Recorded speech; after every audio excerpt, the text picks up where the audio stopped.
Tinanggal na ang pansamantalang pagbabawal sa generative AI chatbox na Grok, kaya't magagamit muli ito sa bansa. Kaugnay niyan, isang plataporma naman ang ginagawa ng CICC upang maprotektahan ang publiko sa anumang krimen online. Yan ang ulat ni Rod Lagusad.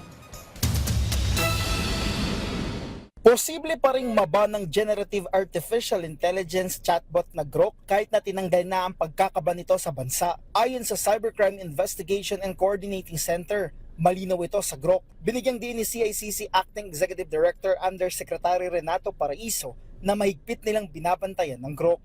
Non-compliance with their commitment to safeguard our citizenry from the ills of pornography and child pornography.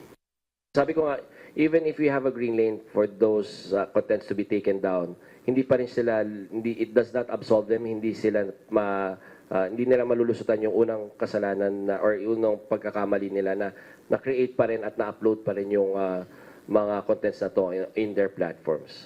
Anya kasama si DICT Secretary Henry Aguda, National Telecommunications Commission at National Privacy Commission ay nakausap nito ang mga opisyal ng XAI ang may-ari sa likod ng Grok. Dito ay pinaliwanag at nag-demonstrate ng mga safeguard na ipinatutupad nito. Matapos ito, pumayag sila na tanggalin na ang ban ng Grok sa bansa. Wala pang isang linggo nang tinanggal ang pagkakablock sa bansa ng Grok.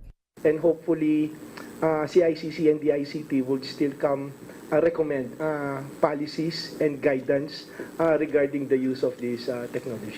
Samantala, nakikita ng Whoscall app ng Gogolok, isang trust tech firm na katuwang ng CICC, ang pagbaba ng mga SMS scam at call scam ngayong taon. Scammers and fraudsters will continue to actually proliferate in the cyberspace. So what does that mean?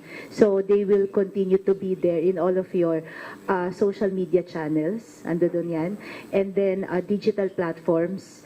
And then we are also seeing the proliferation, eto sir, yung but I'm pretty sure nakatimbre na to sa CICC, the deepfake as a service. Kaugnay nito, bubuo ang CICC ng Scam Safe, platform para maiwasan ang pagkakaroon ng mga scam incidents. We are collating all the data of scammers, numbers, URLs. We put them in a single database. And then, yung public will have an interface na kung saan nakuquery nila yung database na yon. So, nai-inform sila, ito bang nag-message sa akin na may offer, legit or scam? Kasabay nito, malaking tulong dito ang patuloy na pag-report ng publiko sa mga scam. Rod Lagusad para sa Pambansang TV sa Bagong Pilipinas.